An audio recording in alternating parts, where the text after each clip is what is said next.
Right, okay, technology in my pocket. A couple of things I just brought along to show you. And one is a very, very common problem.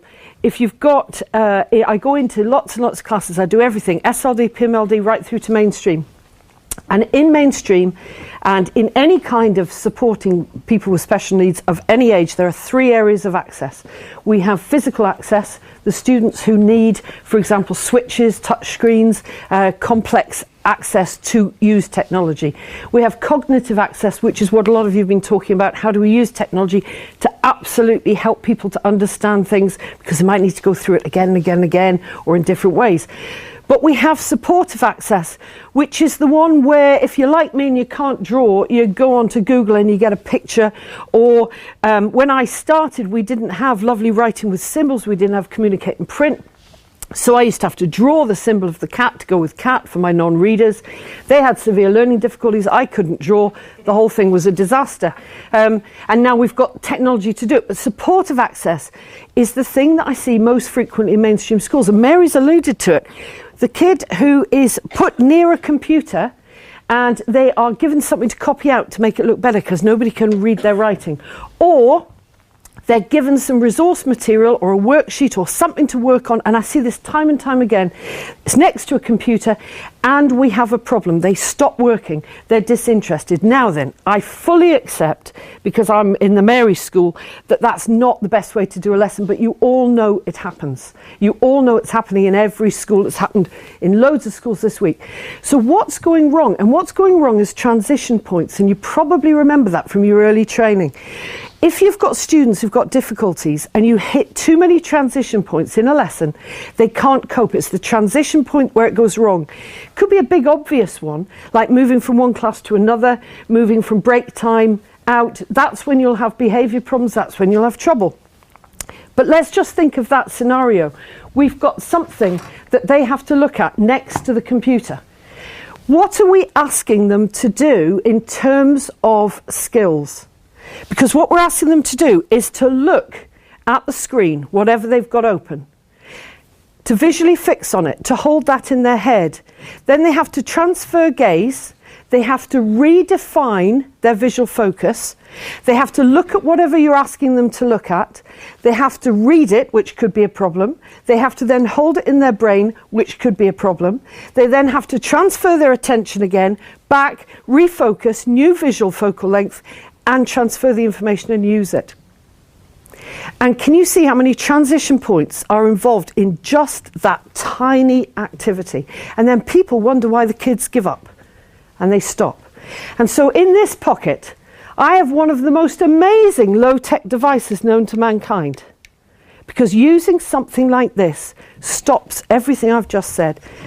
By using a small grip, I can put anything at a right angle, right next to the screen I want them to look at. And straight away, all I'm now asking that student to do is to use the same visual focal length and glance sideways, and then glance back.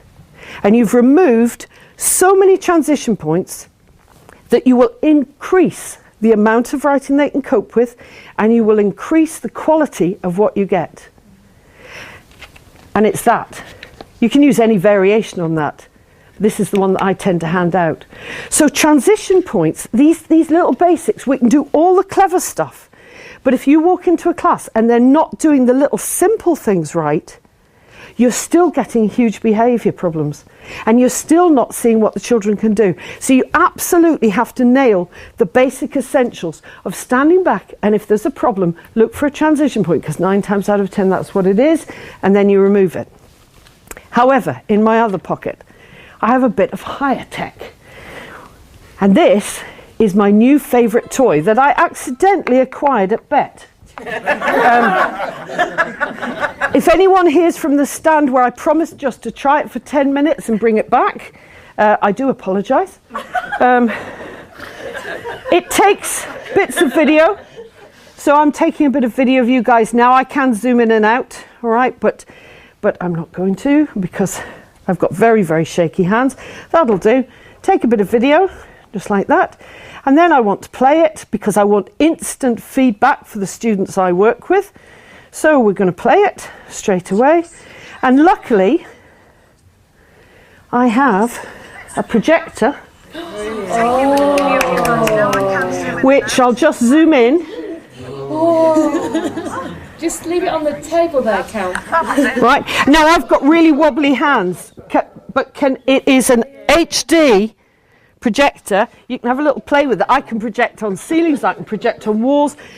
Cara, what can we go to find it? I'm not, it does stills, it does sound, it's HD. In the centre where I work, we have a giant wall projection screen.